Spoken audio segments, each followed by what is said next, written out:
It's not easy to make a name for yourself in the medium SUV segment. In Australia, there are some seriously big players there, like the Subaru Forester, the Mazda CX-5, and the all-conquering Toyota RAV4. And there's this, the Haval H6, which promises to do everything those big name players can, only with more equipment for less money. And that's a seriously big ask. So we've spent 3 months with the Haval H6 Ultra to see if it can really live up to those expectations. Now, as usual, we're going to be covering everything here, but if you want to skip ahead, we can help you with that too. In fact, just use the time codes or the chapter markings to choose your own adventure. And if you're watching us on YouTube, do hit subscribe so you never miss a video, and make sure you check out carsguide.com.au to get your full new car fix. Right, it's raining, let's get out of it and get moving.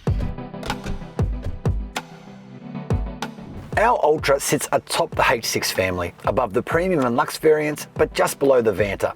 It's yours for $38,990 drive away with front wheel drive, which, given the standard kit, presents pretty good value in this segment. As is often the case with Haval products, you really don't want for much in the way of standard features here. All H6 models get 18-inch alloys, save the Vanta, which gets 19-inch wheels, LED headlights, taillights, DRLs and rear fog lamps, and Apple CarPlay.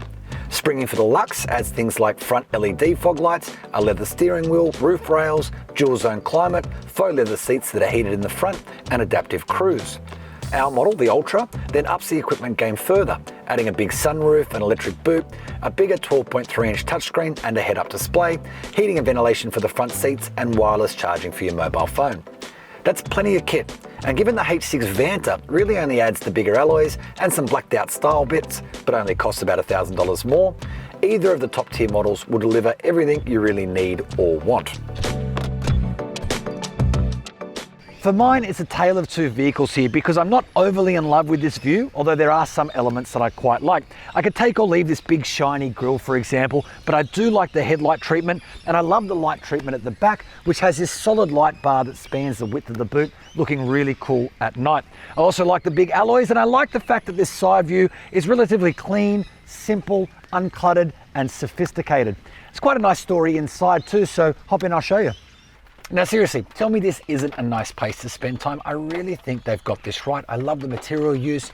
I love the kind of layered, almost architectural feeling to the dash. I love the sharp edges, and the tech integration's on point too, with the big central screen, the digital driver info display, and the head-up display as well. Now, full disclosure, it doesn't always work perfectly. I found that sometimes Apple CarPlay can freeze so badly that the only way to bring it back is to kind of pull over, stop the car, open the door, shut it, lock it, so you're fully turning it off and then starting it all up again to reset it. So there are some quirks, some bugs to iron out, but otherwise it's a really nice place to spend time. Now usually we might start a practicality section from the back seat, but for this car we're going to start right here because the H6 boot is properly TARDIS-like. So open it up, which is auto opening in this Ultra variant. You'll not only find my Corgi Poppy, but also 600 litres of really usable boot space. It's wide and deep, and there's more than enough room there for anything you might need to carry on a daily basis. But the story gets even better when you fold those rear seats, with the number swelling to 1,485 litres. And that really is heaps. I've had 2 adult-sized bikes in the back here. I've had Bunnings trips, flower powers, shopping, you name it. The H6 has swallowed the lot. And happily, it's a pretty good space story in the back seat too. Hop in and I'll show you. Now, as I mentioned, all that space back there is kind of replicated here in the back seat as well. I'm sitting behind my own 175 centimetre driving position, and as you can see, I've got miles of knee room, plenty of headroom, and it really is just a light and airy feeling space, owing in no small part to that massive sunroof. Now, elsewhere back here, there's twin USB charge points, air vents but no temperature controls, there's bottle holders in each of the doors, and 2 cup holders hidden in this pull-down divider. They match the 2 up front, and there are of course 2 ISOFIX attachment points, 1 in each window seat in the back. Now, in terms of engines and transmissions here, you're not really spoilt for choice. You can have this one, a 2-litre turbocharged petrol 4-cylinder that makes 150 kilowatts and 320 newton meters, or you can take the bus. Now, it pairs with a dual clutch automatic transmission, and it powers either the front wheels, or you can get it with all-wheel drive. Now, usually I like these to feel a little bit like you're sitting right alongside me and coming along for the drive, but today I'm glad that you're not.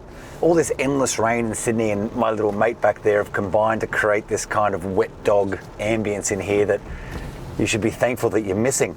Now, for whatever reason, this H6 does feel just that little bit more dynamically sorted than its Jolyon little brother. Just feels a little bit smoother, a little bit quieter. The gearbox is a little bit silkier, and it doesn't have those same ragged edges. In fact, if you're pottering around on dry suburban roads, it feels really easy. The steering is nice and light and predictable. It doesn't feel like you're wrestling a big car. And even though those engine outputs aren't massive, it's certainly enough to keep this thing moving. And on roads like this, the ride's pretty good too. It kind of soaks up those light imperfections pretty well without interrupting the cabin ambience too much. But it does feel as though there are limits to its dynamic capabilities, and that maybe the H6 is operating in a smaller window than some of its mainstream rivals like the Toyota RAV4 or the Mazda CX-5. For one, the rear suspension definitely has a sort of ragged outer edge. Not so much on the small stuff, as I said, it soaks that up pretty easily, but over big bumps like those tabletop speed bumps, for example, it really bangs and clangs over the rear axle like it's bouncing off its limits. And a bit like the Jolyon, this engine too delivers all of its power in this great fat lump early in the rev range. So I'll try to give you an example of it here. Going uphill, we're going left up a hill, not too much acceleration. And you can hear it scrabbling for grip through those front tyres. The sensors come on, the traction control kicks in.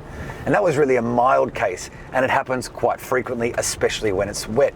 Now, even when it's dry, it does it, to be honest, creating this sort of wheel spin that turns heads like some hoon's taken over the neighbourhood, when really all you're trying to do is go and buy a bottle of milk. But obviously when the roads are wet and greasy like today, that gets even worse. Now, how much that bothers you depends on how highly you rate driving dynamics. If you are going to keep your inputs nice and gentle all the time, then it probably won't annoy you like it's annoyed me. And really, there's a lot of other stuff in the cabin to keep you occupied. As we said, it's great value, there's tech everywhere, and it's nice and comfortable and premium feeling in the cabin. Same too if you do a lot of freeway or highway driving. At those speeds, it's nice and calm and controlled and easy. So is it the best driving car in the segment? Probably not, but it is better than the Jolyon, and it does feel like it's heading in the right direction. So that time is no doubt coming for Haval. Watch this space. Haval reckons you'll get about 7.4 litres per 100 kilometres on the combined cycle, but we found the real number to be north of 10 litres. It's got a 61 litre tank and will drink cheaper 91 RON petrol, which is particularly important now that you need a mortgage to visit a petrol station. Now, I know safety is important, but the standard settings in the H6 are verging on ridiculous. Activate a blinker and the main screen swaps to a giant camera display that live feeds the world outside into the cabin. If you stopped at a red light for a couple of minutes, you won't be changing songs or updating your address in the nav, as you're effectively locked out of the tech until you deactivate the indicator. Also slightly weird is the way the Haval automatically winds down the volume on the stereo when you activate the indicator, as though the volume's going to be somehow distracting. Now, I'm sure these features can be adjusted or deactivated, but it is slightly weird right out of the box. That said, safety remains a strong suit here, with the Haval H6 being awarded a 5-star ANCAP rating and packing a huge range of active safety systems designed to not just keep you safe in a praying, but to help avoid them altogether. Haval is pretty strong on warranty, offering a full 7-year unlimited kilometre coverage, which is definitely ahead of most of its mainstream competitors. Your first service is due in 10,000 kilometres, then every 12 months or 15,000 kilometres after that. The brand's cap price servicing plan should see your costs come out at around $1,760 for the first 5 years. Value is at the heart of the Haval H6, and in terms of standard kit, this Ultra is about the best of the bunch. And with a brand new hybrid variant about to launch in Australia too, it seems Haval is ready to take a real charge at the mainstream players in this segment. Now, if you're watching us on YouTube, make sure you hit subscribe so you never miss a video. And remember, for my full review on this and thousands of cars just like it, head to carsguide.com.au.